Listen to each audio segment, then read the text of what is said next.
সে অনেক দিন আগেকার কথা। একটা গ্রাম ছিল, নাম ছিল তার বারমুডা। গ্রামটি খুবই সুন্দর ছিল। চারিদিক ঘর বাড়ি গাছপালা নদী নালায় সাজানো ছিল গ্রামটি। আর ওই গ্রামেই বাস করত একটা গরিব প্লেয়ার।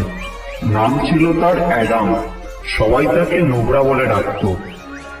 আজকাল ঠিকঠাক করে ন্যানো মারতে পারি না। যা সব নতুন নতুন বন্দুক এসেছে কিনতেও পারি না। বন্দুকটাও পুরনো হয়ে গেছে, সেই কবে কিনেছি ঠিক মনেও নেই। ভাবছি এবার একটা টুর্নামেন্ট খেলবো, একটা আমাকে বন্দুক কিনতেই হবে। ওই তো নদীর ধারে একটা ম্যান দাঁড়িয়ে আছে। যাই যাই ওই ম্যানটাকে মারি, মেরে বুইয়া করি। না না না, আর দেরি করে লাভ নেই, ম্যানটাকে মেরে আমাকে বুইয়া করতেই হবে।